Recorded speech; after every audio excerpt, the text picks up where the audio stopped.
हाँ जी बच्चों, good afternoon. चलिए शुरू करते हैं आज एक नया टॉपिक। और टॉपिक है बिल्स ऑफ एक्सचेंज। बिल्कुल सिंपल सा टॉपिक है, इंपॉर्टेंट है, एग्जाम में पूछा जाता है। ये मान के चलिए फ्री के नंबर है। कई बार बिल ऑफ एक्सचेंज का जो टॉपिक है उससे डायरेक्ट भी आपको क्वेश्चन मिलता है। कई बार आप जैसे रेक्टिफिकेशन कर रहे हो तो उसमें बिल ऑफ एक्सचेंज की कोई ना कोई सिचुएशन दे देते, जैसे डिसऑनर ऑफ बिल की बात कर देते।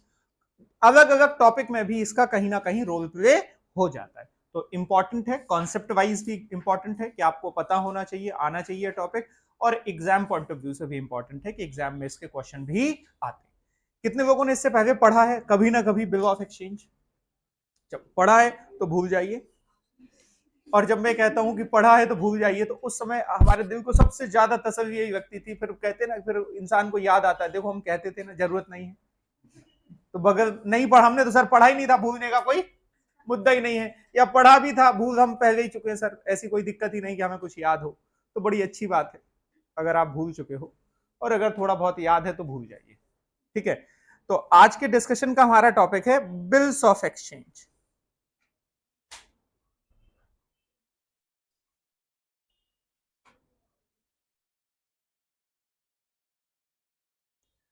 आज हम पहले बिल ऑफ एक्सचेंज की जो बात करेंगे वो अकाउंटिंग प्रोस्पेक्टिव से करेंगे। किस प्रोस्पेक्टिव से करेंगे? अकाउंटिंग। फिर बिल ऑफ एक्सचेंज की थ्योरी क्या है, डेफिनेशन क्या है, समझेंगे हम बिल ऑफ एक्सचेंज क्या होता है, बट हम अकाउंटिंग प्रोस्पेक्टिव से समझेंगे। फिर डेफिनेशन के प्रोस्पेक्टिव से, थ्योरेटिकल प्रोस्पेक्टिव से हम बाद में समझेंगे। ठीक है, तो बिल ऑफ एक्सचेंज अगर हमें समझना है तो सबसे पहले एक छोटी सी सिचुएशन लेते हैं, उस सिचुएशन के माध्यम से हम इसे समझने की कोशिश करते हैं। ठीक है, एक पार्टी है ए,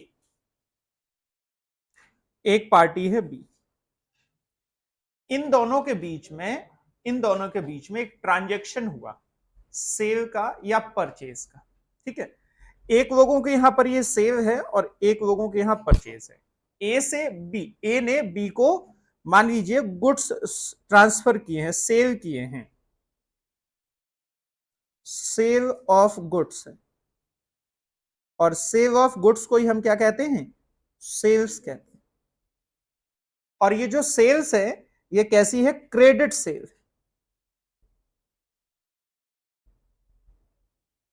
अगर ये सेल आपकी कैश सेल होगी तो बिल ऑफ एक्सचेंज का कोई क्वेश्चन ही अराइज नहीं होगा। ये सेल कैसी है? Credit sale. अगर हम एक्स के पॉइंट ऑफ व्यू से कह रहे हैं, एक्स के पॉइंट ऑफ व्यू से अगर हम कह रहे हैं तो ये आपकी सेल हम, सॉरी एक्स के नहीं, ए के पॉइंट ऑफ व्यू से, ए के पॉइंट ऑफ व्यू से इस सेल को हम कह रहे हैं credit sale.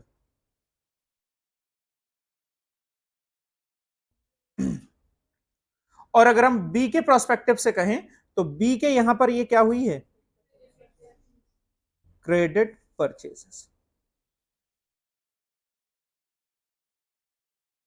Bill of exchange का क्वेश्चन अराइज होगा तभी when there is credit sale और credit purchase. Same transaction A के लिए क्रेडिट सेल है और बी की किताबों में, बी के प्रोस्पेक्टिव से अगर हम बात करें तो क्रेडिट परचेज। यस और नो? तो इनके बीच में क्रेडिट सेल या क्रेडिट परचेज का एक ट्रांजैक्शन हुआ। अब होता क्या है? क्रेडिट का मतलब उधार। अब भाई ए को पेमेंट चाहिए बी से, और बी कह रहा है अभी हमारे पास पैसा नहीं है, हमें कुछ समय दे दो आप, 3 महीने का कोई ना कोई क्रेडिट का टर्म होगा, कोई ना कोई क्रेडिट का टर्म होगा। यहां पर इस क्रेडिट सेल क्रेडिट परचेज का कोई ना कोई टर्म होगा।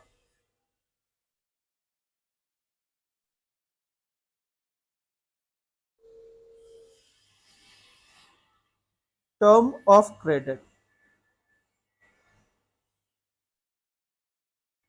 मान लीजिए, हम एग्जाम्पल के लिए मान ले रहे हैं 3 मंथ्स का।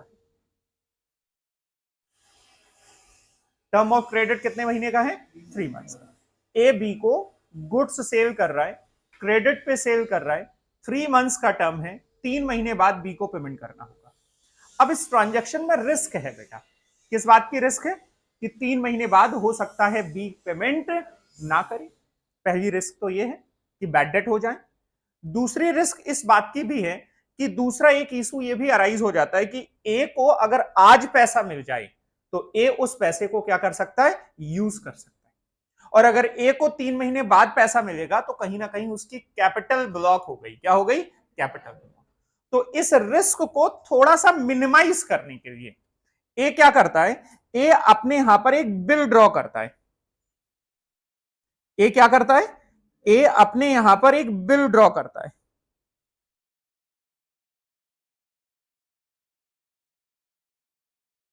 ए अपने यहां पर एक बिल ड्रॉ करता है। ये बिल ड्रॉ करने का मतलब वो सारे टर्म्स एंड कंडीशन लिख देता है, जिसमें जिसमें ये लिखा होगा कि बी, आप 3 महीने बाद हमें इतना पेमेंट कर दोगे, और भी जो भी टर्म्स एंड कंडीशन होंगी वो टर्म्स एंड कंडीशन उस बिल पे ए ने ड्रॉ करी होंगी, ए ने लिख दी होंगी, ए ने टाइप करा दिया होगा।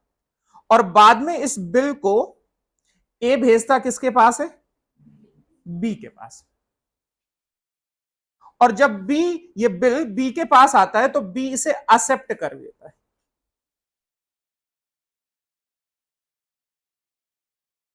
ये बिल ए ने ड्रॉ किया,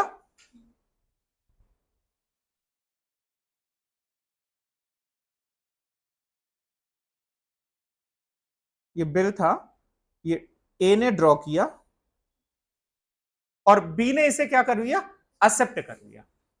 ए ने टर्म्स एंड कंडीशन लिख दी थी, बट बी उसे एक्सेप्ट कर लेता है, और जिसमें ये बी कहता है कि हाँ, इस बिल के बदले में हम 3 महीने बाद जो भी एक अमाउंट होगा, मान लीजिए क्रेडिट सेल जो थी, ये क्रेडिट सेल जो थी ये आपकी मान लीजिए 10,000 रुपए की थी, तो उसमें लिखा होगा कि हाँ, हम इस बिल के बदले में 10,000 रुपए देने का वचन देते हैं, प्रॉमिस करते हैं, I promise to pay ₹10,000 to the holder of this bill.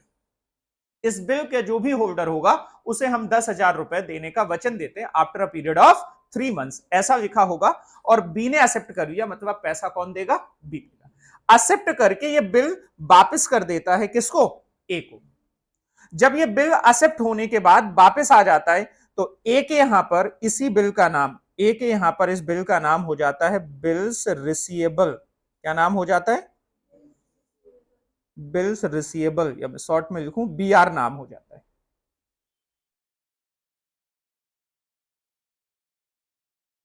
और सेम बिल बी के यहां पर इसी बिल का नाम हो जाता है बीपी, बिल्स पेबल। इस डॉक्यूमेंट्स का नाम क्या हो जाएगा, बिल्स पेबल। और इस पूरे रिलेशनशिप में जब बिल इनके द्वारा एक्सेप्ट कर लिया जाएगा, ड्रॉ किया जाएगा, एक्सेप्ट कर लिया जाएगा, इस पूरे रिलेशनशिप में ए को कहा जाने लगेगा ड्रॉयर, ड्रॉयर ऑफ बिल, और बी को कहा जाने लगेगा ड्रॉई, या जिसे हम एक्सेप्टर भी कहते हैं। क्या कहते हैं, एक्सेप्टर। पहले इनके बीच में क्रेडिट सेल और क्रेडिट परचेज का ट्रांजैक्शन हुआ, बाद में जो सेलर था, सेलर ने एक बिल ड्रॉ किया जिसे बायर ने एक्सेप्ट कर लिया, एक्सेप्ट करके वापस किसको दे दिया, सेलर को वापस दे दिया। अब ये बिल ए के पास है, ए उस बिल को आइडेंटिफाई करता है या उसको कहता है बिल्स रिसीवेबल, और सेम बिल की एंट्री बी अपने यहां पर करता है बिल्स पेबल। ए को कहा जाएगा इस पूरे प्रोसेस में ड्रॉयर ऑफ बिल, और बी को कहा जाएगा ड्रॉइंग। यहां पर अगर बी का हम नाम कहें तो बी का एक नाम हो जाता है पेयर। क्या नाम हो जाता है, पेयर, क्योंकि पैसा कौन पे करेगा इस बिल के बदले में, बी। और ए का नाम हो जाता है पेई। क्या नाम हो जाता है, पेई। आज हमें इस रिलेशनशिप को थोड़ा सा बेटर तरीके से अकाउंटिंग के प्रोस्पेक्टिव से क्या करना है, डिस्कस करना। तो बिल क्या होता है ये समझ में आ गया, कब जनरेट किया जाएगा, कब बनाया जाएगा, when there is credit sale और क्रेडिट परचेज। कौन ड्रॉ करेगा बिल को, ड्रॉयर, मतलब जिसने क्रेडिट सेल करी। कौन एक्सेप्ट करेगा, ड्रॉइंग, मतलब जिसने क्रेडिट परचेज करी। एक्सेप्ट करने के बाद बिल वापस कर दिया जाएगा ड्रॉयर को, और ड्रॉयर उस बिल को अपने यहां पर रिकॉग्नाइज करेगा बिल्स रिसीवेबल के नाम से, और ड्रॉई उसी बिल को अपने यहां पर रिकॉग्नाइज करता है बिल्स पेबल।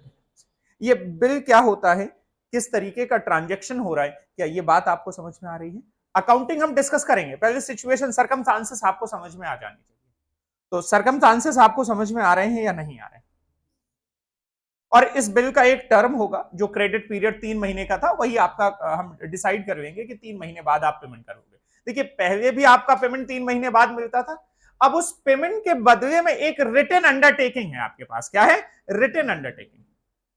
पहले बिल्कुल था ना, कुछ लिखा पढ़ी में नहीं था। आज हमारे पास एक लिखित रिटन अंडरटेकिंग है। आज हमारा जो जो सेलर है और बायर, उसके बीच में जो पेमेंट का जो रिलेशनशिप है वो थोड़ा ज्यादा मजबूत है, इन्फोर्सेबल ज्यादा बेटर तरीके से होगा। कल के दिन अगर बायर मना करेगा कि हम पेमेंट नहीं कर रहे हैं, तो हम उनके अगेंस्ट में कोई ना कोई एक्शन ले सकते हैं। बात मेरी समझ में आ रही? तो जो मेरा रिस्क था वो रिस्क खत्म नहीं हुआ है, बट रिस्क थोड़ा सा कम हो गया। और भी इसके कुछ फायदे हैं, वो फायदे हम डिस्कस करेंगे। तो बिल ऑफ एक्सचेंज होता क्या है टेक्निकली, कब बनाया जाता है, ये आपको बात समझ में आ गई है नहीं? आप इतनी बात को नोट करिए, फिर इसकी हम अकाउंटिंग के प्रोस्पेक्टिव से आगे बात करेंगे।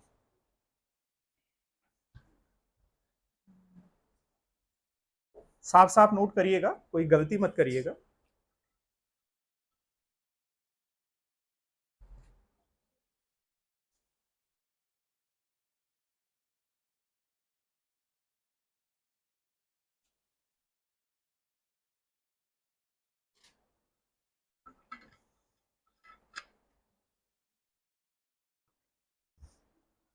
और जितना बेटर तरीके से आपको प्रोसेस समझ में आ जाएगा, उतने आसानी से आपको अकाउंटिंग समझ में आ जाएगी।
बोलो, क्या ये बात समझ में आ रही है? अब हम बात करते हैं, हमें अकाउंटिंग सीखनी है। क्या करनी है? अकाउंटिंग। तो अकाउंटिंग को हम समझते हैं, दो पार्टी हो गई यहां पर, ये बात समझ में आ गई। एक पार्टी सेलर है, दूसरी पार्टी बायर, और इनके बीच में जो ट्रांजेक्शन है वो क्रेडिट ट्रांजेक्शन है। कैसा ट्रांजेक्शन है? क्रेडिट। तो हम बात कर रहे हैं accounting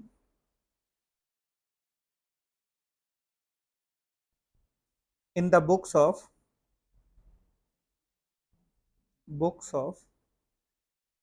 dryer.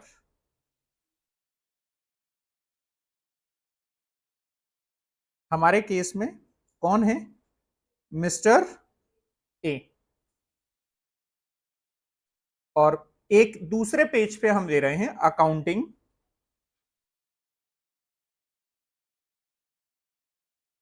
In the books of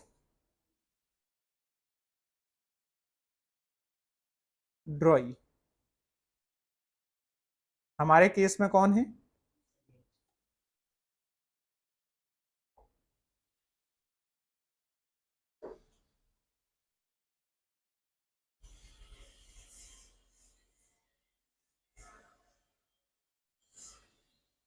इतनी बात समझ में आ गई।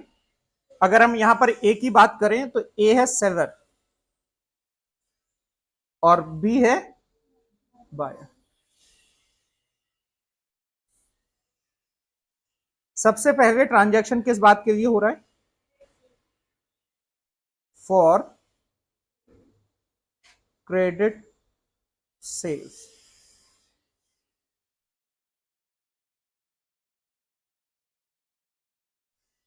क्रेडिट सेल क्या एंट्री होगी? क्या एंट्री होगी? वैसे अगर हम करें बी का नाम ना लिखें तो क्या एंट्री होगी? Debtor account debit to sales account. Narration क्या हो जाएगा? Being goods sold on credit.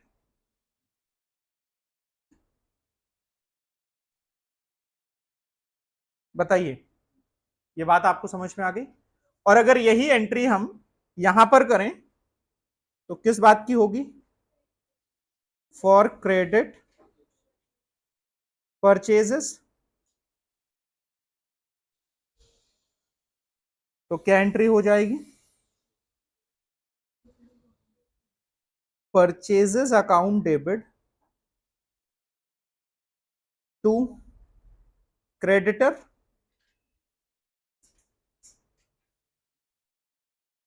हमारे केस में ए है,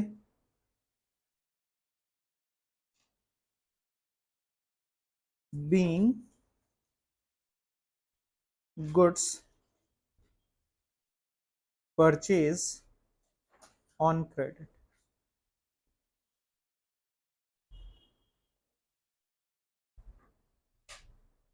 बताएं, ये बात आपको समझ में आ रही है नहीं आ रही? हमने किस बात की एंट्री करी?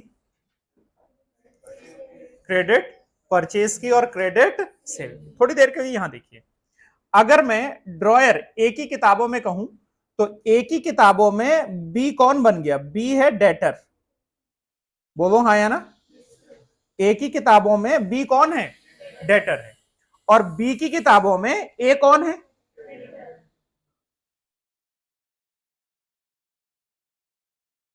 जहां ना बात समझ में आए तो पूछिएगा। डेटर है, मैं कह रहा हूं बी, ए की किताबों में बी डेटर है, इसका मतलब क्या है? ए को बी से पैसे लेने हैं। और अगर मैं बी की किताबों में कहूं तो बी को पैसे देने हैं। यस और नो? तो बेटा अगर पैसे लेने होते, मान लीजिए बिल का केस ना होता और पैसे मिल रहे होते, क्या मिल रहे होते? पैसे। तो क्या एंट्री हो जाती? क्या एंट्री होती यहां पर? यहां पर एंट्री होती cash account debit to debtor. और यहां पर एंट्री क्या होती? Creditor account debit to cash. भाई अगर मैं ए की किताबों में कहूंगा तो ए की किताबों में पैसा आया होता और बी की किताबों में पैसा गया होता। तो ए की किताबों में पैसा आया होता तो हम क्या करते? Cash account debit to debtor. और वहां पर करते creditor account debit to cash. हाँ, ये डेटर क्रेडिटर की जगह बी और ए का नाम लिखा जा सकता है। Is this okay? बट अब इनके बीच में पैसा नहीं आया, इनके बीच में क्या हुआ? एक एग्रीमेंट, एक बिल का ट्रांजैक्शन हुआ। किसका ट्रांजैक्शन हुआ? बिल का। थोड़ी देर के लिए समझ लीजिए, थोड़ी देर के लिए समझिए, मैं ए हूं और ये सामने बैठी हुई है, क्या नाम है आपका? सृष्टि। सृष्टि बी। ठीक है? तो जब मैंने इनको उधार सेल करी तो मैंने अपने यहां पर एंट्री डाली होगी सृष्टि अकाउंट डेबिट टू सेल। और इन्होंने जब अपने यहां पर एंट्री डाली होगी तो इन्होंने एंट्री डाली होगी purchases account debit to Hari's account.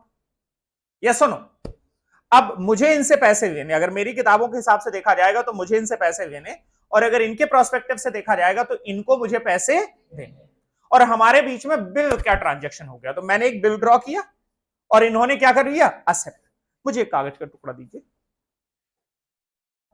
हाँ, थोड़ा सा खाली भरा भी चल जाएगा। ये मैंने एक बिल ड्रॉ किया और इसमें मैंने सारी बातें लिख दी हैं कि भाई साहब मुझे 3 महीने बाद कितने पैसे, जो भी टर्म्स एंड कंडीशन थे। मान लीजिए 10,000 रुपए का बिल है, ये मैंने 10,000 रुपए का बिल ड्रॉ किया। ये मैंने बिल ड्रॉ किया, 10,000 रुपए की क्रेडिट सेल थी। ध्यान रखना, सेल मैंने कितने की करी थी? और ये मैंने बिल ड्रॉ करके इनके पास भेजा। भेज दे। इसमें एक्सेप्ट कर, वो एक्सेप्ट करने का मतलब ये साइन कर देंगे, साइन करो। समझ में तभी आएगा जब वो प्रैक्टिकल वे में आपको समझ में आया होगा। और साइन करके ये बिल इन्होंने मुझे दे दिया। ऐसा करने से मैं मानूंगा कि डेटर ने मुझे पेमेंट दे दिया। क्या मानूंगा? डेटर ने मेरा पेमेंट कर दिया। अब ये मेरी डेटर नहीं है। और ये क्या मानेंगी कि इन्होंने, इनके यहां पर जो मैं क्रेडिटर था, इन्होंने अपने क्रेडिटर का पेमेंट कर दिया है। अब इनके यहां पर क्रेडिटर क्रेडिटर नहीं। कितनी बात समझ में आ गई? बताइए मुझे, जैसे पैसे मिलते, पैसे ना मिलके मुझे बिल मिल गया, ये एज गुड एज कि मुझे पैसा मिल गया। तो अगर पैसे मिलते तो मैं क्या एंट्री करता? Cash account debit to debtor. आज पैसे नहीं मिले, बिल मिल गया, तो क्या एंट्री कर दो? Bill account debit to debtor. But इस बिल को मैं अपने यहां पर मैंने नाम दिया है बिल्स रिसीवेबल। तो अब बताइए, जब मुझे बिल मिला, इसे मुझे संभाल के रखना पड़ेगा, क्योंकि ये मेरे पास पैसे की तरह ही है। जैसे चेक मिल जाता है, चेक की तरह है, तो पैसे की तरह ही है। अब मुझे क्या मिला? सेकेंड एंट्री बताइए किस बात के लिए हो गई? For receipt of B R. तो क्या एंट्री करूंगा मैं? बताइए। B R account debit to debtor. बोलो हाँ या ना। इसका मतलब क्या हुआ? ये बी आर, इसका मतलब सिंपल सा हुआ, मेरे डेटर ने मुझे पैसा दे दिया। अब डेटर मेरा डेटर नहीं था। डेटर जो डेबिट था, आज उसको हमने क्या कर दिया? क्रेडिट कर दिया। मतलब डेटर से मुझे पेमेंट मिल गया है, बट पेमेंट कैश में ना मिलके मुझे बिल के फॉर्म में। भाई अगर कैश मिलती तो मैं क्या एंट्री करता? Cash to debtor. चेक मिलता तो मैं क्या एंट्री करता? Bank to debtor. आज बिल मिल गया तो क्या एंट्री करूंगा? इन तीनों ही सिचुएशन में मैं मान के चलूंगा कि डेटर ने मुझे पेमेंट कर दिया। बताइए क्या ये एंट्री समझ में आ गई? तो मैं क्या लिखूं? Being B R received. Being B R received. और ये क्या एंट्री करेंगे? ये एंट्री करेंगे किस बात की? For acceptance of bill.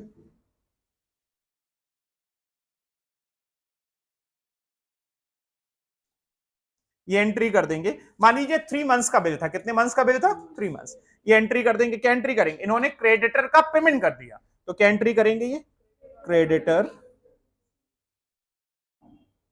Account debit to, और ये इस बिल को नाम देते हैं यहां पर बीपी। नरेशन हो जाएगा बीइंग बिल एक्सेप्टेड। जब इन्होंने ये एंट्री करी, बिल को एक्सेप्ट कर लिया, अब 3 महीने तक इनसे पैसा नहीं लिया जा सकता, क्योंकि ये बिल का पीरियड कितना है? टर्म है मान लीजिए 3 मंथ्स। अब ये पैसा इनके पास बिल दिया जाएगा, प्रेजेंट किया जाएगा पेमेंट के लिए आफ्टर 3 मंथ्स। अब 3 महीने मैं मान लूंगा कि मेरा पेमेंट हो गया, ये बिल मिल गया मुझे, मेरा अब इनसे हिसाब किताब बराबर। बोलो हाँ या ना। 3 महीने तक मेरा इनसे हिसाब किताब बराबर। हाँ, जब 3 महीने बाद अगर ये पेमेंट कर देंगी तो कोई दिक्कत ही नहीं, और अगर पेमेंट नहीं करेंगी तो फिर देखेंगे क्या होना है। Is this okay? अभी हाल फिलहाल के लिए डेटर ने मुझे पेमेंट कर दिया है, और ये मानेंगे कि इन्होंने क्रेडिटर को पेमेंट कर दिया। बिल किसके पास आ गया है? ए के पास, मेरे पास आ गया, ड्रॉयर के पास आ गया। Is this okay? बोलो बेटा। अब मेरे पास 3 ऑप्शन है। अब मेरे पास 3 ऑप्शन है।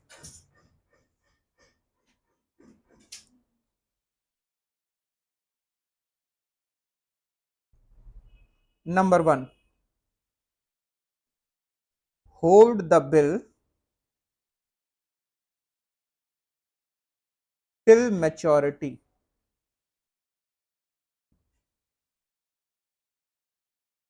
मेरे पास कितने ऑप्शन है? 3। लिखना बंद करिए थोड़ी देर के लिए। Hold the bill till maturity, maturity तक 3 महीने तक इस बिल को मैं संभाल के रखूं। क्यों संभाल के रखूं? क्योंकि मुझे 3 महीने बाद इससे पैसे मिले। तो एक ऑप्शन है कि hold the bill till maturity. जब मैं इस ऑप्शन को सिलेक्ट करता हूं कि मैं अपने बिल को मैच्योरिटी तक होल्ड करके रखता हूं, तो क्या मुझे कोई एंट्री करनी पड़ेगी क्या इस बात के लिए? नो एंट्री, इस बात की कोई एंट्री। बिल को मैं 3 महीने होल्ड करके रख रहा हूं, इस बात की कोई एंट्री नहीं होगी, कोई फाइनेंशियल नेचर का ट्रांजैक्शन हुआ ही। बट ये बिल अब आपको एक एडवांटेज देता है, और वो एडवांटेज क्या देता है समझने की कोशिश करिएगा। मैं इसे डिस्काउंट करा लूं, क्या करा लूं? Discount, discounted with bank. मान लीजिए ये ऑप्शन नंबर 2 है, मुझे इस दौरान पैसों की जरूरत पड़ गई। क्या पड़ गई? पैसों की जरूरत। मैं बैंक के पास गया और ये बैंक है, ठीक है, क्या नाम है आपका बेटा? वैष्णवी बैंक है।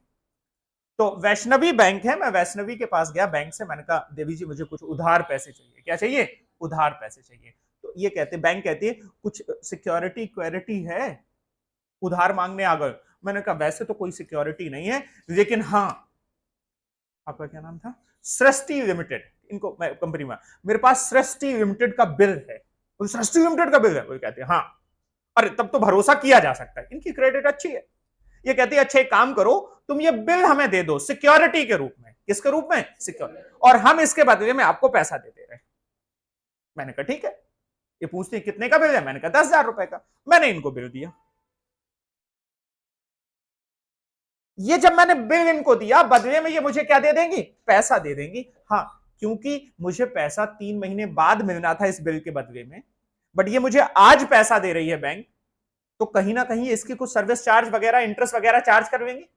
उसे कहते हैं हम डिस्काउंट। क्या कहते हैं? डिस्काउंट। ये 10,000 रुपए के बिल के बदले में उससे 400 रुपए का डिस्काउंट मांग रही है। मतलब ये कह रही है कि हम 9600 देंगे आपको। कितना देंगे? 9600 देंगे। और बाकी फिर ये 3 महीने इंतजार करेंगी, और बाद में इन्हें इन्हें सृष्टि लिमिटेड से कितना पैसा मिल जाएगा?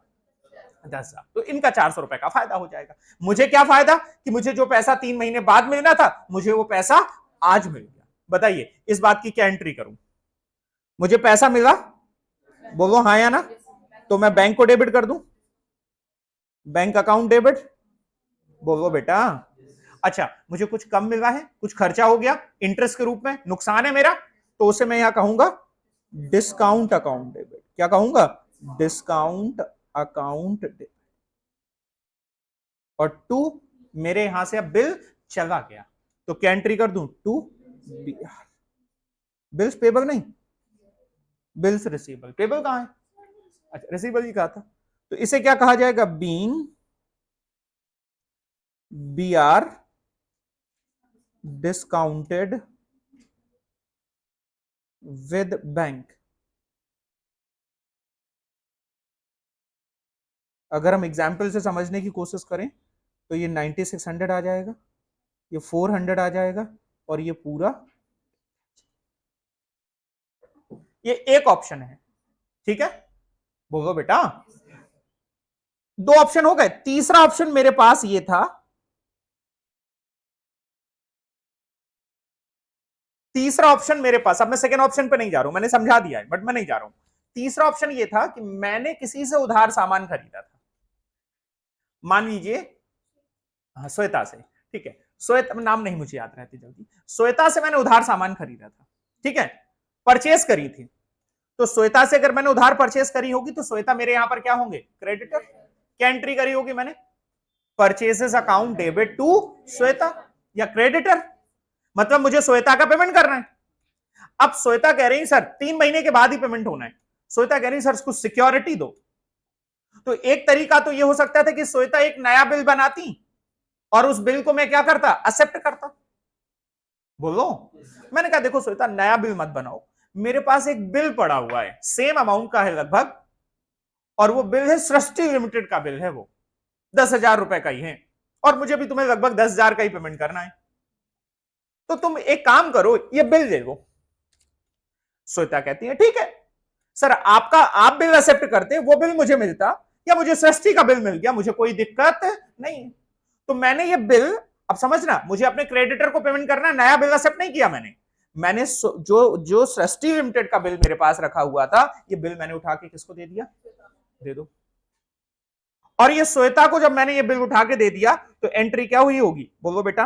एंट्री क्या हुई होगी? श्वेता मेरे यहां पर क्रेडिटर थी, तो क्रेडिटर का मैंने मान लिया पेमेंट कर दिया, तो एंट्री हो गई creditor account debit to B R account, और इसे कहते हैं एंडोर्समेंट ऑफ बिल। तीसरा ऑप्शन क्या था? Endorsement of bill.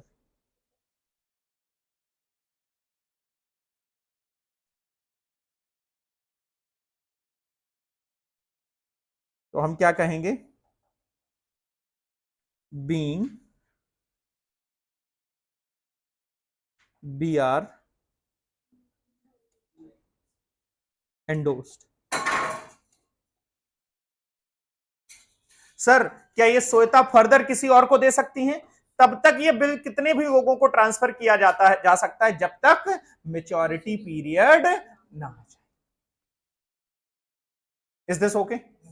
अच्छा, ये 3 महीने, अच्छा 3 महीने, 3 महीने जब तक नहीं हो जाते, टर्म ऑफ बिल पूरा नहीं हो जाता, तब तक इनके यहां कोई एंट्री नहीं होगी, इनको कोई नहीं छेड़ेगा।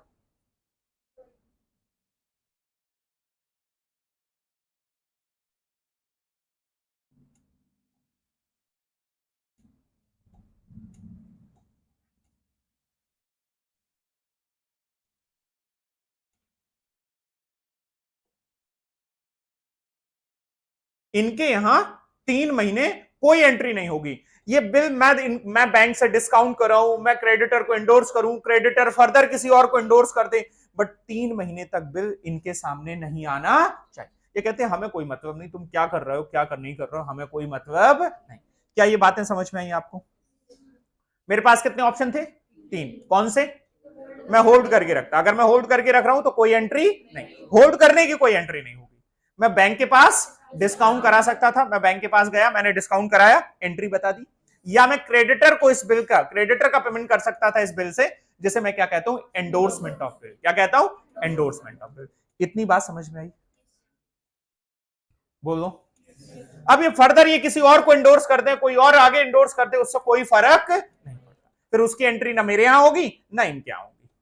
यहां तक की बात में अगर कोई दिक्कत आ रही हो तो बता दो। डिस्काउंटिंग का मतलब समझ में आ गया? इंडोर्समेंट का मतलब समझ में आ गया? बोलो बेटा, पक्का? तो अब इतनी बात अगर नोट भी करना हो तो नोट कर लो। यहां तक के कॉन्सेप्ट में आप मुझे बताइए, अगर कोई दिक्कत आ रही हो तो बताइए।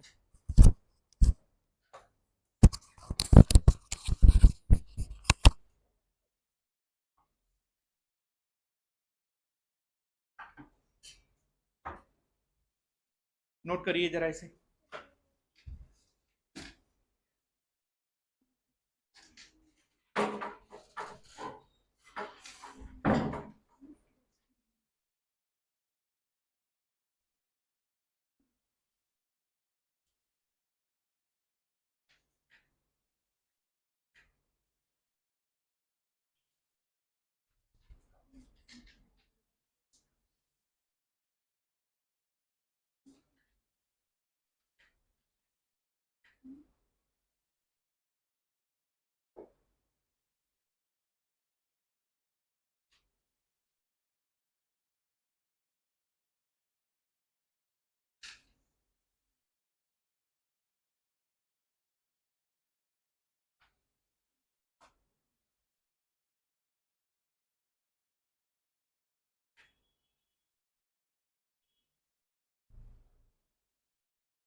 देखिए इन बातों को तीनों को अच्छे से समझ लीजिएगा, क्योंकि आगे की जो भी कहानी होगी इन्हीं के बेसिस पे होगी।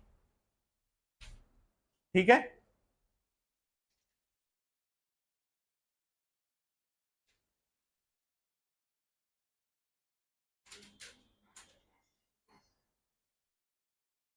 ये भी चैप्टर थोड़ा सा बड़ा है,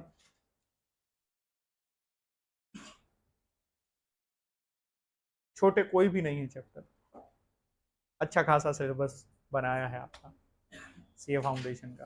तो अगर अच्छे से आपने पढ़ाई कर ली तो क्लियर भी होता है, फिर कॉन्फिडेंस भी बिल्डअप हो जाता है। अब बिल कहां था, तीनों सिचुएशन अज्यूम करिएगा। अब पहली सिचुएशन ले रहा हूं मैं, कौन सी सिचुएशन ले रहा हूं, पहली। बिल मेरे पास था, ठीक है, मैंने और कुछ नहीं किया था, 3 महीने पूरे हो गए।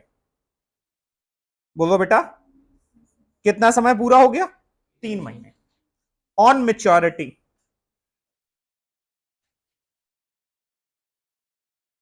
ऑन मेच्योरिटी ऑफ बिल,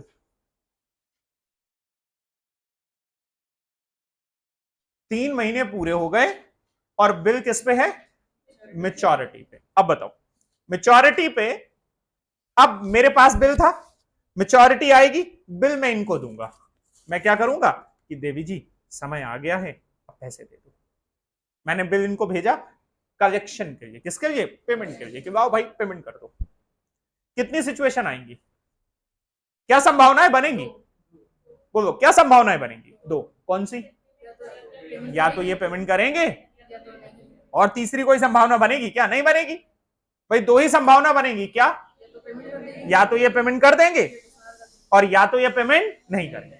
अगर ये पेमेंट करेंगे तो अकाउंटिंग की भाषा में, अकाउंटिंग की लैंग्वेज में इसे कहा जाता है ऑनर ऑफ बिल। क्या कहा जाता है, ऑनर ऑफ बिल। और अगर ये पेमेंट नहीं करेंगी तो इसे कहा जाता है डिसऑनर ऑफ बिल। इतनी बात समझ में आ गई। तो अब मैं मेच्योरिटी पे केस 1, सिचुएशन 1 क्या होगी, honour of bill.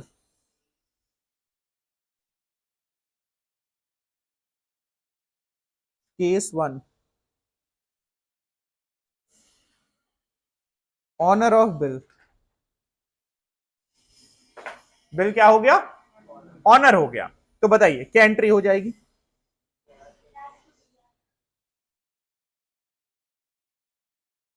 Cash account debit to BR account. Narration क्या होगा, बीइंग अमाउंट रिसीव। और और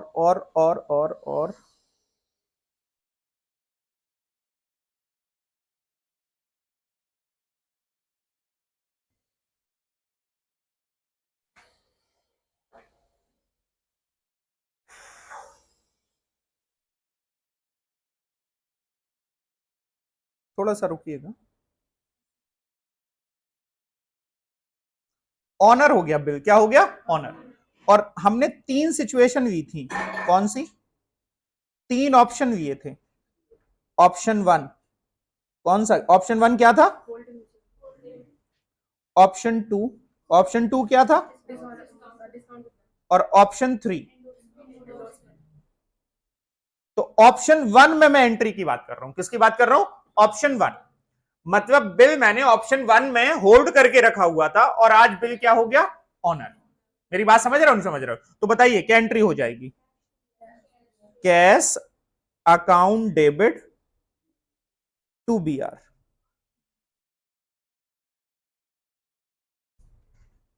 बीइंग अमाउंट रिसीव्ड।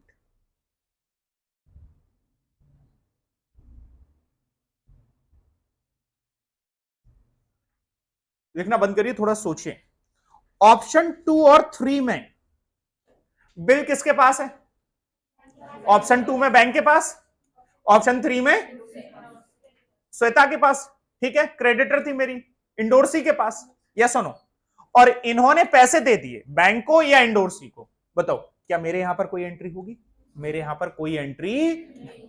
ये सबको समझ में आ रहा है, क्यों नहीं होगी, क्योंकि मुझे तो पहले ही पैसा मिल चुका है और सही समय पे इन्होंने सबके पैसे दे दिए, मेरे ऊपर कोई लायबिलिटी नहीं आएगी और मुझे कोई एंट्री करने की जरूरत नहीं। तो बताइए ऑप्शन 2 और 3 में नो एंट्री।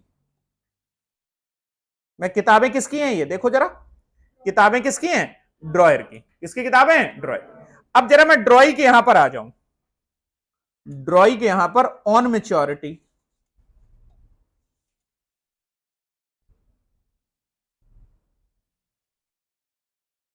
ड्रॉई के यहां पर ऑन मेच्योरिटी, और मेच्योरिटी में भी पहला केस कौन सा, जब उसने ऑनर किया, ऑनर ऑफ बिल। जब उसने बिल ऑनर किया होगा ना, तो उसे फर्क नहीं पड़ता कि बिल केस 1 से गया है, मेरे द्वारा इनको दिया गया है, बैंक के द्वारा इनको दिया गया है, या किसी थर्ड पर्सन के द्वारा इनको दिया गया, इस बात से कोई फर्क नहीं पड़ता है। इन्होंने तो अपनी लाइबिलिटी का पेमेंट कर दिया, और इन्होंने क्या एंट्री करी होगी, बीपी अकाउंट डेबिट, क्या एंट्री करी होगी, BP account debit to cash, और ये एंट्री हुई होगी अंडर ऑल 3 ऑप्शन। 3 ऑप्शन में कोई फर्क नहीं पड़ता, बिल इनके पास गया, इन्होंने उठा के पेमेंट कर दी। ये बताइए ऑनर का केस क्या ये आपको समझ में आ रहा है या नहीं, प्रैक्टिकली समझ में आ रहा है। एंट्री तो धीरे धीरे भी आने लगी, एंट्री मुद्दा नहीं है, आपको सिचुएशन वाइज समझ में आ रहा है नहीं आ रहा है, बोलो बेटा। अब सिचुएशन किस बात की आएगी, अगला केस ले लें हम, बोलो बेटा। केस 2 ले लें, केस 2 क्या कह रहा है, डिसऑनर ऑफ,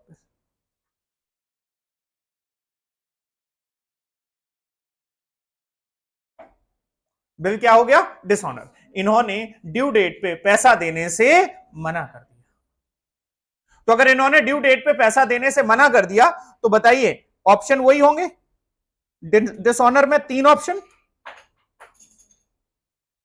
ऑप्शन 1 कौन सा, जब बिल मेरे पास रखा हुआ था, जब बिल किसके पास रखा था, मैंने होल्ड करके रखा हुआ था, और मैंने बिल प्रेजेंट किया पेमेंट के लिए, लेकिन इन्होंने पेमेंट करने से मना, तो बताइए क्या एंट्री हो जाएगी। सुनना मेरी बात, जब इन्होंने मुझे बिल दिया था पहली बार, तो मैंने क्या एंट्री करी थी, BR account debit to debtor. बोलो, आज इनका बिल बेकार हो गया, तो इन्हें मैं दोबारा से डेटर बना दूंगा, और इनका खराब बिल इनको वापस कर दूंगा। बताइए क्या एंट्री हो जाएगी, डेटर टू बीआर। जो ऊपर एंट्री हुई थी बिल के मिलते समय, जो ऊपर एंट्री हुई थी बिल के मिलते समय, आज मैं उस एंट्री को रिवर्स कर दूंगा। और ऐसा कब होगा, जब बिल मैंने अपने पास होल्ड करके रखा था, जब बिल मैंने, ये बिल मेरे पास रखा हुआ था, ड्यू डेट पे ये खराब निकल गया, तो मैंने क्या कहा कि मुझे आपसे पैसे चाहिए, ये पकड़ो अपना बिल, मुझे आपसे पैसे चाहिए, मतलब मैंने आपको डेटर बना लिया, ये पकड़ो अपना कागज का टुकड़ा, ये बेकार हो गया, इसमें आपने मुझे पेमेंट नहीं।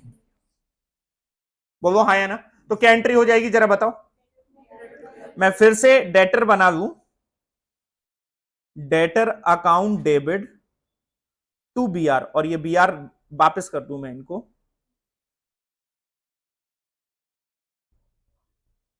Being B R dishonour. बताएं ये बात समझ में आ रही नहीं आ रही, पहला केस क्लियर है, डिसऑनर में अगर बिल मैंने होल्ड करके, ड्रॉयर ने खुद बिल होल्ड करके रखा हो और बिल डिसऑनर हो जाएगा, तो वो जो बिल के मिलते समय एंट्री हुई थी वो एंट्री रिवर्स हो जाएगी, मतलब debtor account debit to BR. मैं उस व्यक्ति को फिर से डेटर बना लूंगा और बिल उसका उसको वापस दे दूंगा, ठीक, क्योंकि मेरे पास बिल था, बिल मैंने वापस दे दिया। बोलो, अब ये बिल बैंक वाली के सिचुएशन में आ जाओ, बिल किसके पास है, ऑप्शन 2 यही था ना, ऑप्शन 2 बिल था बैंक के पास, और बिल क्या हो गया, dishonour.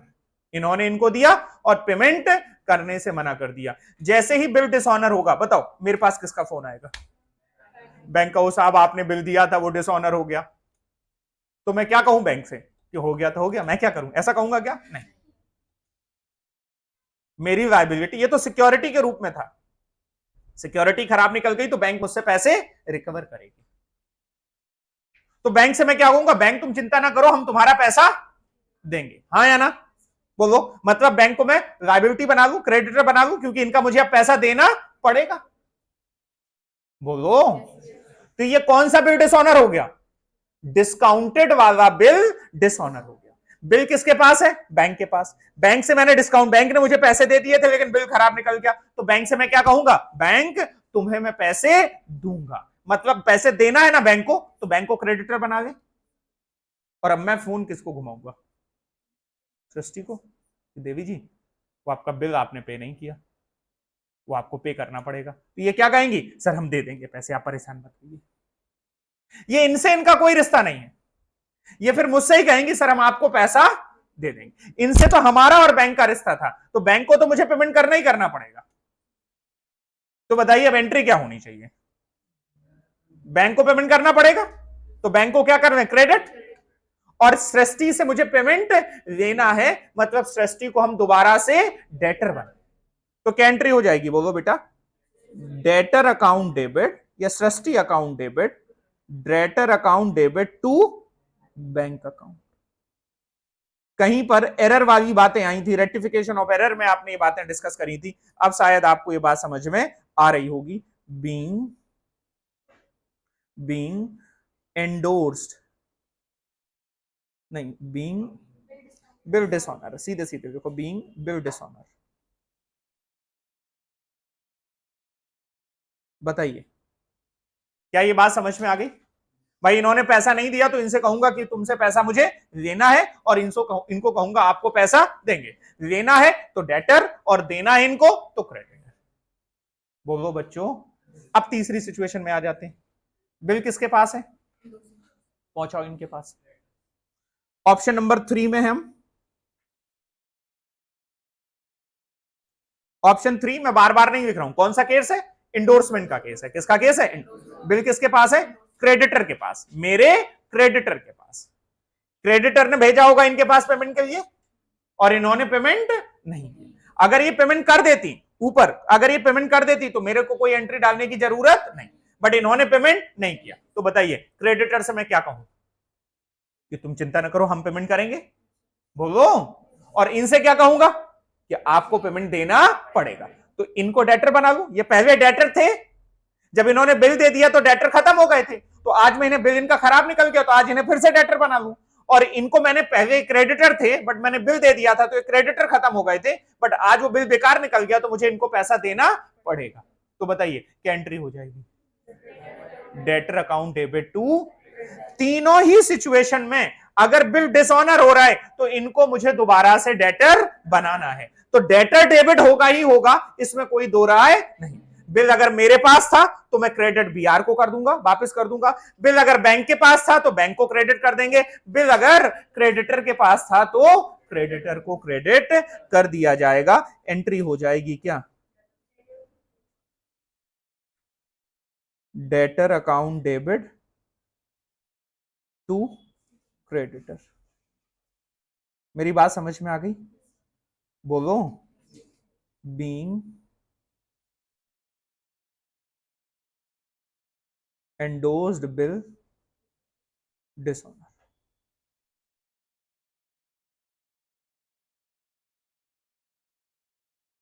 Being endorse bill dishonour. बताएं इनके यहां क्या एंट्री होगी? केस 2 में ये भी तो एंट्री डालेंगे। ये किसी भी केस में ये कहेंगे कि भाई साहब हम तो आपको पैसा दे दें। किसको पैसा देंगे? ये बैंक के लिए लायबल नहीं है, ना ही ये थर्ड पर्सन के लिए। किसके लिए लायबल होंगे? मेरे।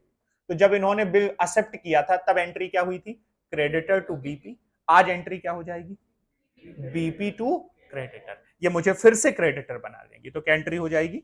BP account debit to creditor.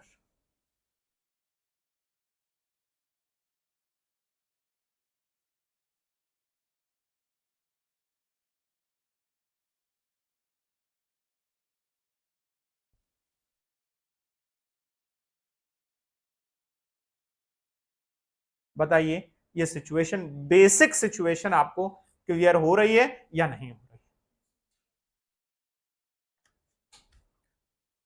Bill of exchange की जो बेसिक सिचुएशन, बिल्कुल साधारण सिचुएशन, वो ये थी।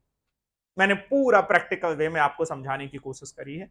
आप विजुअलाइज करके देखेंगे सोच के डेबिट क्रेडिट करेंगे तो आपको आज नहीं तो कल आ जाएगा, बट आप एंट्रीज रटेंगे, रटेंगे तो फंसेंगे, रटेंगे तो भूलेंगे। Is this okay? तो सिचुएशन विजुलाइज करिए, कहां बिल है, किसके पास है, थोड़ा सोचिए, टाइम दीजिए। कोई चीज हम एकदम नहीं सीखेंगे, उसको जब भी कोई क्वेश्चन आए उसको विजुलाइज करिए, सोचिए उस बात को, तब जाके आप कंक्लूजन पे आइए, तब जाके एंट्री पे आइए। ठीक है? तो आपको फोर्थ पॉइंट नोट करना है, फोर्थ से पहले पूरा नोट हो चुका है सबका? तो फोर्थ पॉइंट में पहले आप इनके यहां देख लीजिए सिचुएशन क्या। ये इन the books of dryer, dryer के यहां पर आपको ड्रॉयर और ड्रॉई दो अलग अलग पेजेस में आपको नोट करने थे।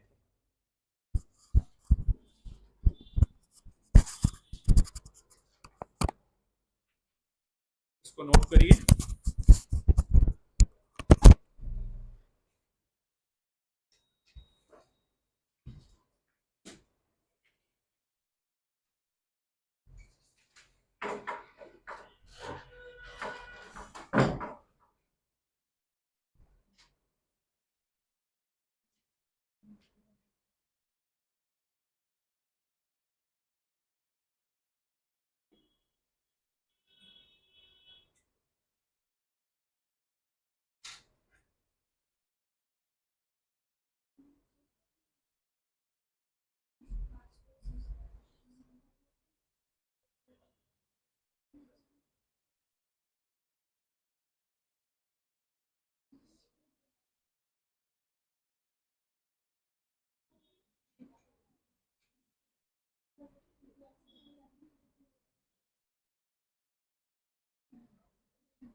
हो गया? हो गया सबका? करो फिर करो।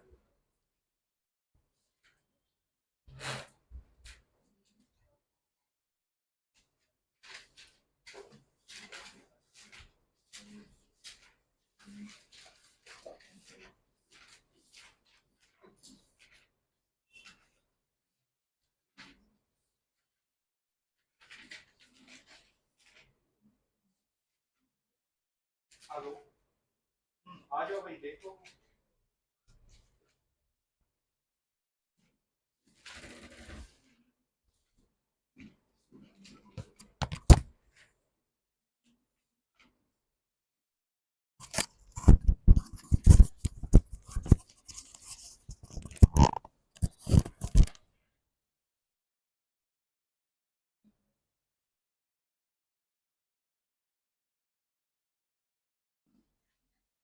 हो गया ये?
Is this okay?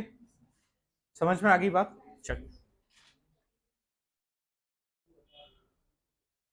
Theoretical aspect हम डिस्कस करेंगे आपके साथ में, और अभी कुछ और सिचुएशन आएंगी उनको हम डिस्कस करेंगे, तो थोड़ी सी जगह छोड़ के रखिएगा, अगर जगह है नहीं है तो भी कोई दिक्कत नहीं। अभी एक कॉन्सेप्ट आएगा, ड्यू डेट हम कैसे कैलकुलेट करें, क्या कैसे कैलकुलेट करें ड्यू डेट, हम डिस्कस करेंगे, बट उससे पहले एक क्वेश्चन हम करना चाहते हैं आपके साथ में।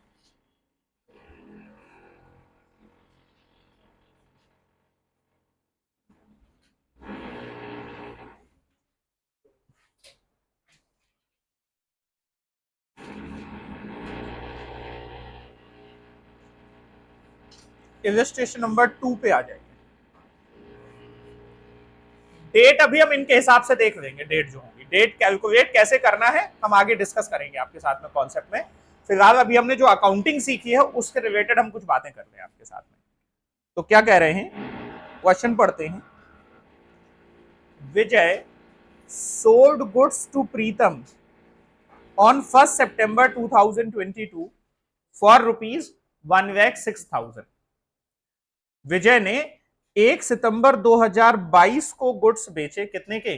1,06,000। Pritam immediately accepted a 3 months bill. Pritam ने 3 महीने का बिल क्या कर लिया? एक्सेप्ट। Is this okay? आगे कह रहे हैं on due date Pritam request that the bill be renewed for a fresh period of 2 months। Bill को हम अगले 2 महीने के लिए क्या कर देंगे? रिन्यू कर देंगे। Vijay agrees to provide interest at the rate of 9% paid immediately in cash. तो विजय ने 9% का इंटरेस्ट भी दिया रिन्यू पीरियड के लिए। To this Pritam was agreeable. The second bill was met on due date. Give the general entries in the books of Vijay and Pritam. यहां पर एक कॉन्सेप्ट और आ गया, रिन्यूअल ऑफ बिल। किसका कॉन्सेप्ट आ गया? रिन्यूअल। उसका कॉन्सेप्ट मैं आपको बता दूंगा सिचुएशन एग्जाम्पल के दौरान ही, मैं उसका कॉन्सेप्ट बता दूंगा। ठीक है, अभी फिलहाल हम शुरू करते हैं। ठीक है, अभी फिलहाल हम क्या करते हैं? शुरू करते हैं। तो आइए जरा, हमें अकाउंटिंग किसके यहां पर करनी है, एक पेज में आप हेडिंग डालिए, journal entry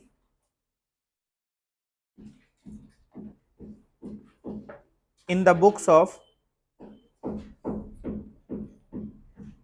journal entry in the books of Vijay.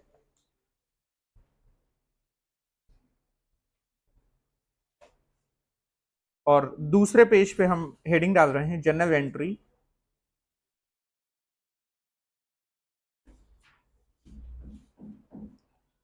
In the books of Pritam. Journal entries in the books of Pritam.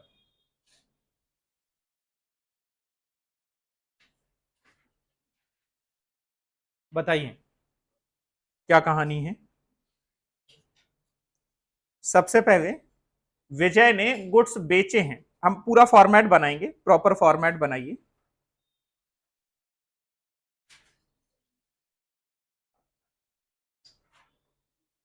Journal entry का फॉर्मेट पता है सबको?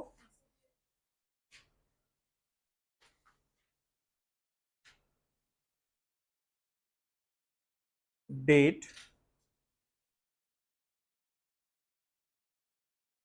पर्टिकुलर और अमाउंट। फॉर्मेट बना मेरा, डेट, पर्टिकुलर्स, अमाउंट।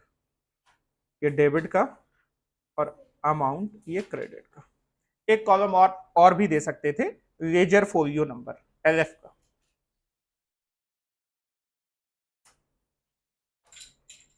ये मैंने प्रीतम की किताबों में देखा।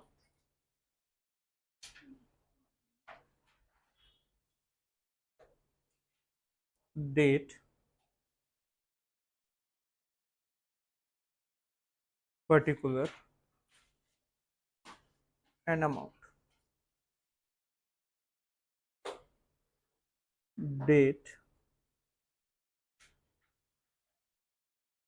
पर्टिकुलर्स, अमाउंट डेबिट और अमाउंट, बताएं। इतनी बात समझ में आ गई? तो सबसे पहली डेट बताइए। सबसे पहली डेट को विजय ने गुड्स बेचे हैं प्रीतम को 1 सितंबर 2022। तो पहली डेट आ गई 1 सितंबर 2022। किसने किसको बेचे हैं? विजय ने किसको? प्रीतम को। तो बताइए, मैं ऐसे कह लूं, एक विजय है, एक प्रीतम है, इन्होंने इनको गुड्स किए, सेल ऑफ गुड्स है, कितने के? 1,06,000। तो बताइए क्या एंट्री हो जाएगी? डेटर अकाउंट डेबिट करते हैं ना, डेटर यहां नाम है तो नाम कर दे रहे हैं, तो क्या एंट्री हो जाएगी? Pritam account debit to, Pritam account debit to sales account, कितने की? 1,06,000, 1,06,000, नरेशन बीइंग गुड्स सोल्ड। और यहां पर भी सेम डेट को 1/9/2022 को यहां पर एंट्री क्या होगी? परचेज टू क्रेडिटर, तो purchase account debit, purchases account debit to creditor account या टू विजय अकाउंट, कितने से? 1,06,000, 1,06,000, being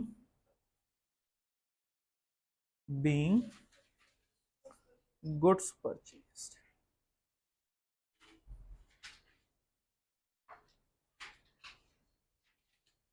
बताएं, ये दोनों एंट्री में कोई दिक्कत हो तो बताओ। कह रहे हैं इसी डेट को प्रीतम ने बिल एक्सेप्ट कर लिया, कितने महीने का? 3 महीने का। तो इसी डेट को, मतलब सेम डेट है आपकी 1/9/22 को प्रीतम ने एक्सेप्ट किया होगा, तो विजय के यहां हो जाएगा बीआर और प्रीतम के यहां हो जाएगा बीपी। तो क्या एंट्री हो जाएगी? BR account debit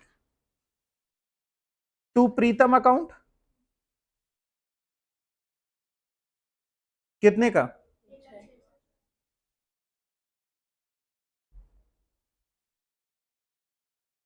being B R received,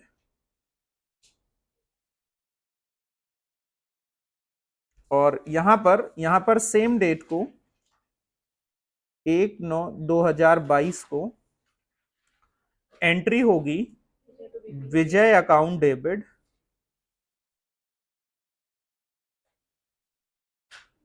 to BP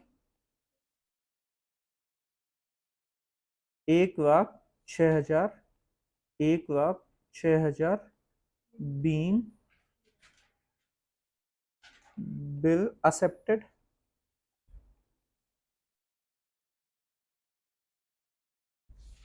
बताएं, कोई दिक्कत हो तो बताएं। अब क्या सिचुएशन होगी? 3 महीने का बिल है, 3 महीने तक प्रीतम के यहां तो कोई एंट्री होगी नहीं, विजय के यहां एंट्री हो सकती थी। किस बात की? अगर विजय होल्ड करते तो कोई एंट्री नहीं, और अगर विजय बैंक से एंडोर्स कराते तो एंट्री होती, या बैंक से डिस्काउंट कराते या एंडोर्स करते तो एंट्री। विजय ने ऐसा कुछ भी नहीं, विजय ने 3 महीने बिल होल्ड किया, 3 महीने बिल होल्ड किया। और जब भी कह रहे हैं कि बिल 3 महीने होल्ड किया, ध्यान दीजिएगा, 3 months on the due date पे Pritam request that will be renewed for a fresh period. Pritam कह रहा है, रिक्वेस्ट कर रहा है। क्यों रिक्वेस्ट कर रहा है? क्योंकि उसने ड्यू डेट पे बिल क्या हो गया? डिसऑनर हो गया।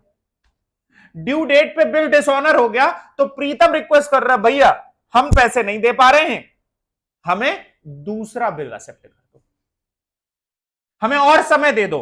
तो पुराना बिल तो खराब हो गया, पुराना बिल डिसऑनर हो गया, अगर बिल नया बनेगा, रिन्यू होगा, तो पुराना बिल क्या हो जाएगा? डिसऑनर।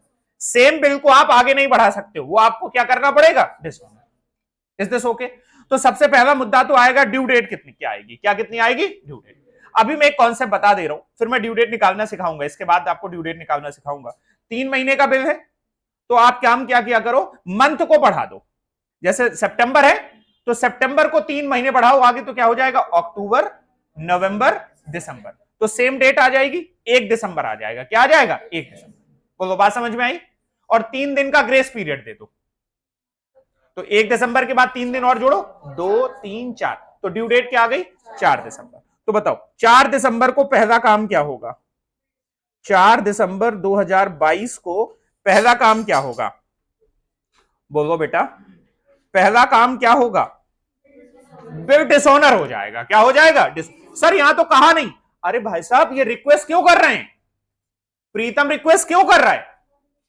क्योंकि उसके पास पैसे नहीं, मतलब बिल डिसऑनर हो गया, तभी तो नए बिल की रिक्वेस्ट करी जा रही है। तो सबसे पहले अब बिल डिसऑनर की दोनों जगह एंट्री करिए। कौन सा केस है? केस 1, जब बिल ड्रॉयर ने क्या किया है? होल्ड किया। तो बताइए क्या एंट्री करेगी? जब जो बिल के मिलने की एंट्री थी वही एंट्री रिवर्स हो जाएगी। तो क्या एंट्री रिवर्स हो जाएगी? बोलो। प्रीतम, तुक्के में आंसर नहीं देना है। Pritam account debit to B R account. Same entry reverse हो गई। कितने से बच्चों? 1,06,000 से। Narration being bill dishonour. बताओ भाई, इनके यहां क्या एंट्री होगी सेम डेट को? 4/12/22 BP account debit to Vijay account. कितने से? 1,06,000, 1,06,000। बताएं, क्या ये मेरी बात आपको समझ में आ पा रही है या नहीं आ पा रही? आ जा रही है? तो अगली कहानी देखिए। Is this okay? अब क्वेश्चन कह रहा है बिल डिसऑनर हो गया, अब प्रीतम रिक्वेस्ट कर रहे हैं कि भैया कुछ समय और दे दो, 2 महीने की मोहलत और दे दो। विजय कह रहा हम नहीं देंगे। क्यों दे हम 2 महीने की? हमारी तो 3 महीने की बात। बोले ब्याज ले लो। क्या ले लो? ब्याज। कितना ब्याज ले लो? तो वर्किंग नोट में ब्याज निकालो, वर्किंग नोट में इंटरेस्ट निकालो।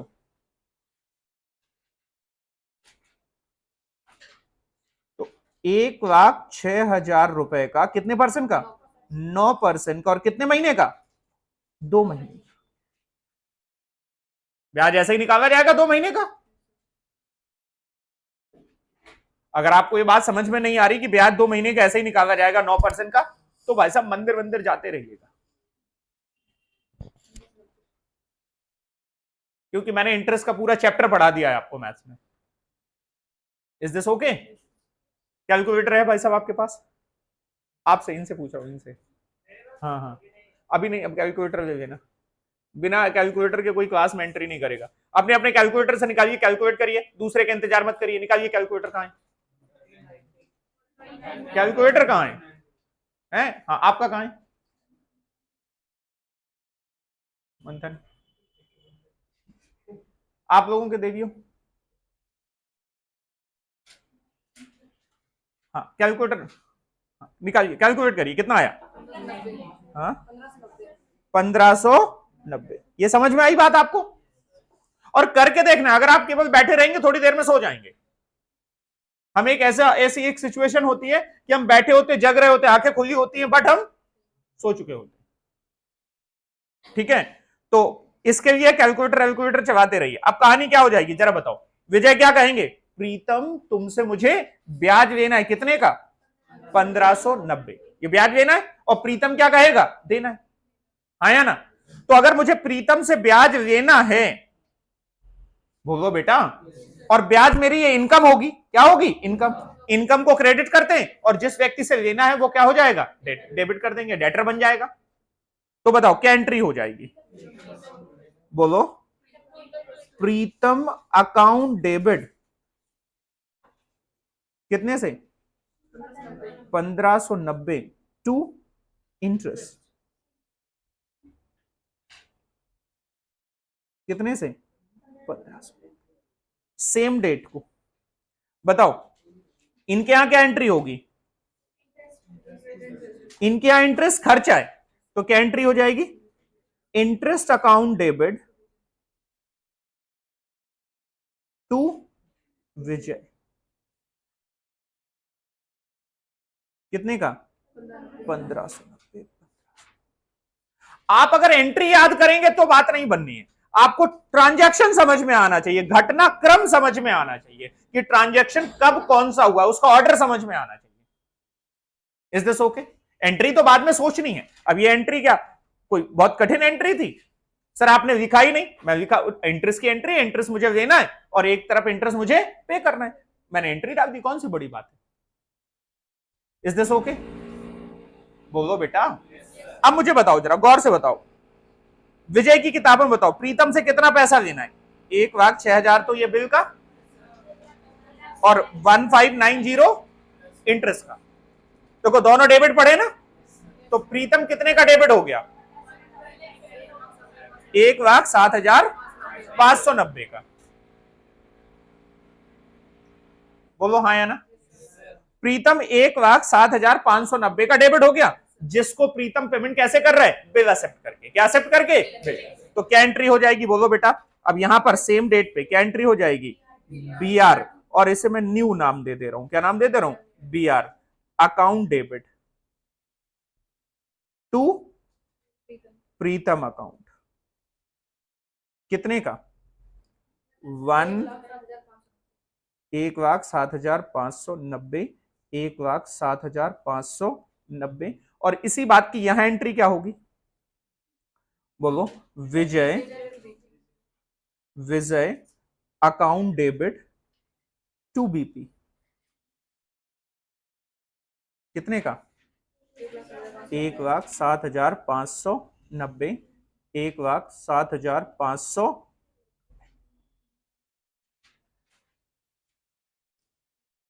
बताइए ये बात समझ में आप आ रही नहीं आ रही?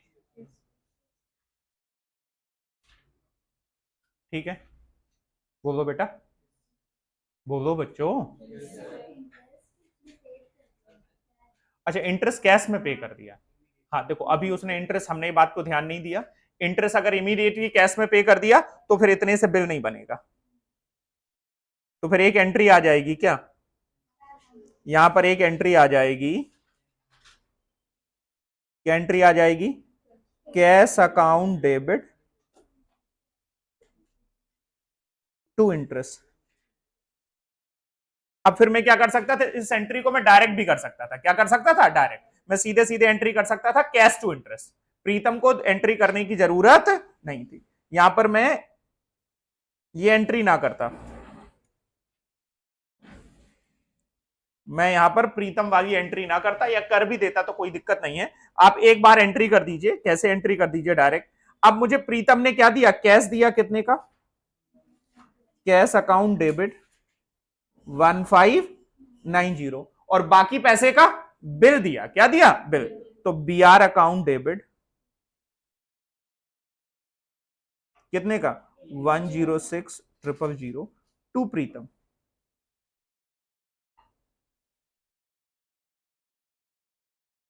1,07,590। बताइए क्या ये बात समझ में आ गई? प्रीतम से 1,07,590 में लेना था। अगर पूरे का बिल दिया होता तो पूरे की बीआर की एंट्री हो जाती, बट कुछ अमाउंट हम उन्होंने क्या किया? इंटरेस्ट का अमाउंट तुरंत दे दिया कैश में, तो इंटरेस्ट का अमाउंट कैश में तुरंत दे दिया, तो वो हमें कैश में मिल गया, हमने कैश में एंट्री कर दी। तो यहां पर एंट्री क्या हो जाती?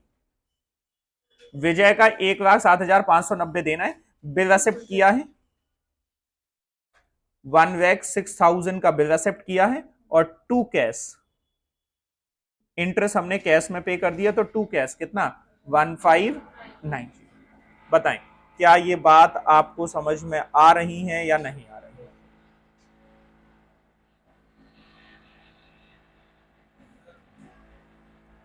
बोलो मैं सुन लूंगा।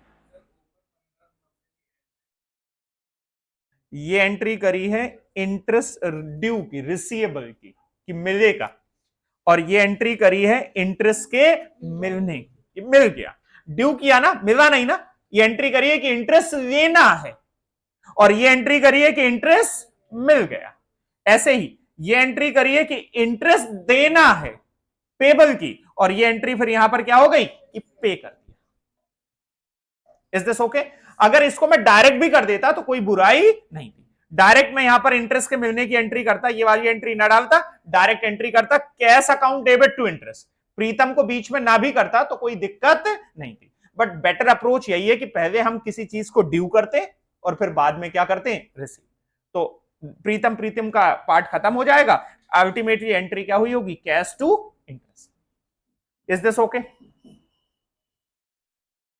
बोले अभी भी किसी को दिक्कत है तो बताइए। पक्का? अब क्या होगा, अब ये फिर से नया बिल बन गया, कितने पीरियड के लिए, 2 महीने की। तो बताओ ड्यू डेट क्या आएगी, ड्यू डेट क्या आएगी, फरवरी में, सॉरी दिसंबर में, हम 2 महीने बाद जनवरी फरवरी, और अभी हम 4 दिसंबर में थे तो 4 फरवरी आ गई, कितनी आ गई, 4 फरवरी, और 3 दिन और जोड़ दो तो कितनी आ जाएगी डेट, 7 फरवरी। तो 7 फरवरी 2023 को। अब बताओ ये बिल डिसऑनर हुआ या ऑनर हो गया, तो ऑनर की क्या एंट्री करते हैं, cash account debit to B R, कितने से, 106,000, 106,000, और ये क्या एंट्री कर देंगे, ये भी सेम डेट को 7/2/2023 को BP account debit to cash, कितने का, 16,000। ये बेसिक जो मुद्दा था हमने यहां पर आपके साथ में डिस्कस कर लिया है। यहां पर एक कॉन्सेप्ट हमने और डिस्कस कर लिया जिसे हम क्या कह रहे हैं, रिन्यूअल ऑफ बिल। क्या कह रहे हैं, renewal of. Is this okay? आया ना? तो अब ये नोट हो जाए आपका, तो एक पेज पे आप कॉन्सेप्ट का नाम डालिए, रिन्यूअल ऑफ बिल। मैं उसको अब अलग से नोट करा दे रहा हूं।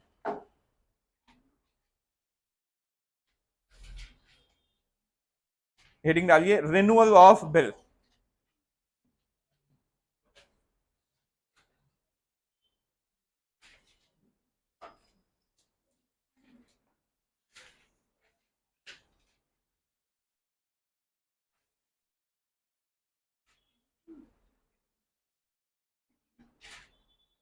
देखिए sometime the acceptor is unable to pay the amount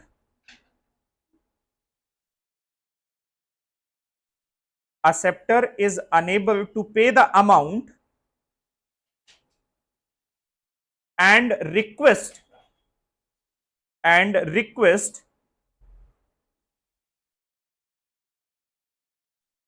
for some extended period, request for some extended period,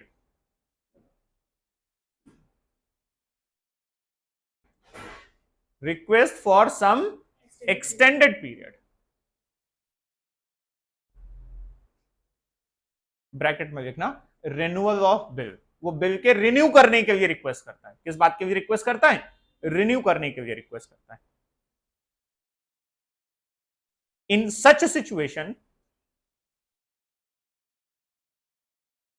in such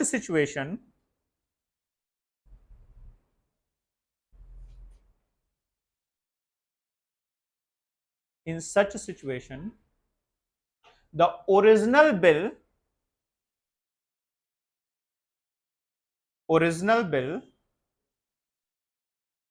is dishonored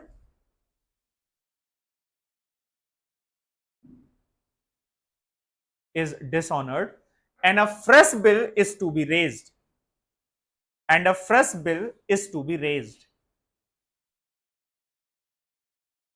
and a fresh bill is to be raised। ठीक है, paragraph change करके लिखिए। For such extended period, for such extended period, interest is to be charged. Interest may be charged. ऐसे लिखो, interest may be charged.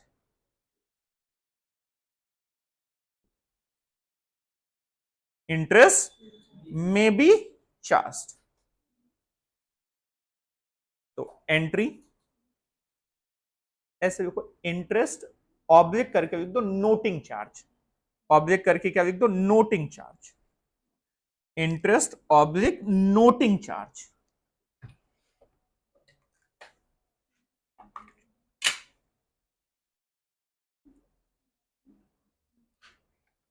may be charged.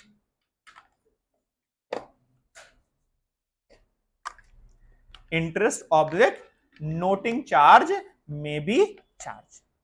तो entries accounting कैसे करोगे?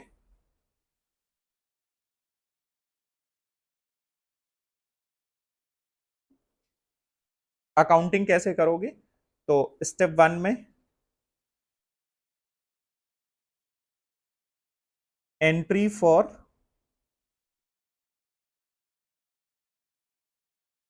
Dishonour of bill.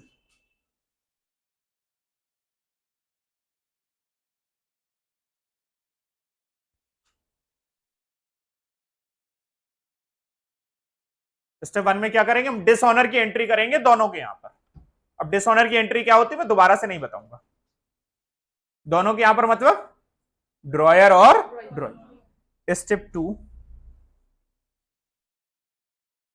2 entry for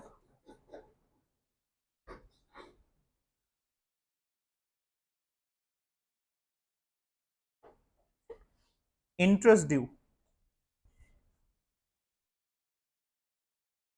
entry for interest due.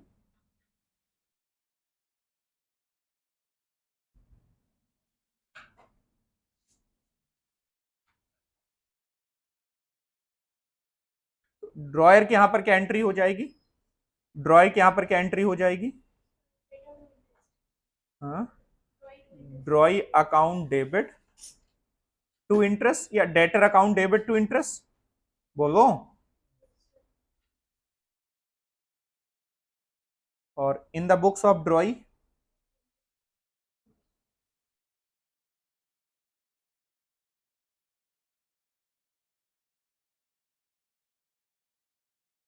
Interest account debit to drawer. Interest account debit to dryer.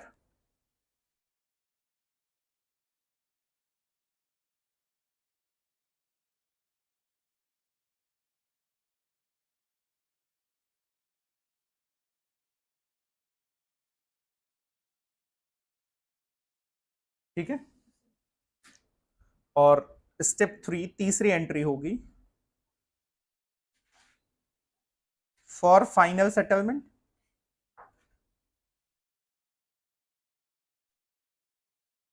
Settlement तो ये इनके यहां dryer के यहां पर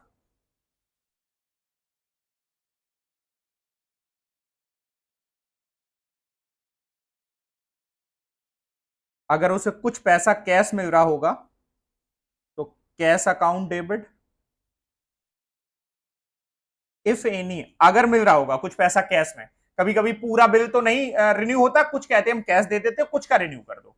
तो या इंटरेस्ट का कह दिया कैश में दे दिया और रिन्यू कर दिया. अगर इंटरेस्ट भी कैश में नहीं दिया होता तो कैश नहीं आता. तो कैश अकाउंट डेबिट और B R new account debit to drawee. और in the books of ड्रॉई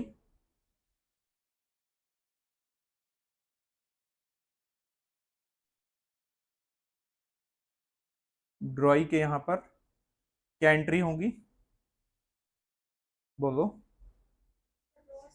dryer account debit to BP to cash. अगर कुछ कैश में है तो कैश में, अदरवाइज बीपी। तो एंट्री हो जाएगी drawer account debit to cash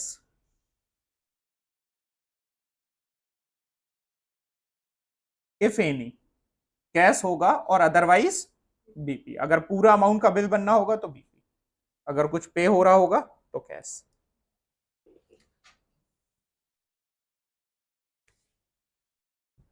मैंने एक रिन्यूअल ऑफ बिल का कॉन्सेप्ट भी डिस्कस कर लिया, उसके बेसिस पे आपके साथ में एक एग्जांपल भी।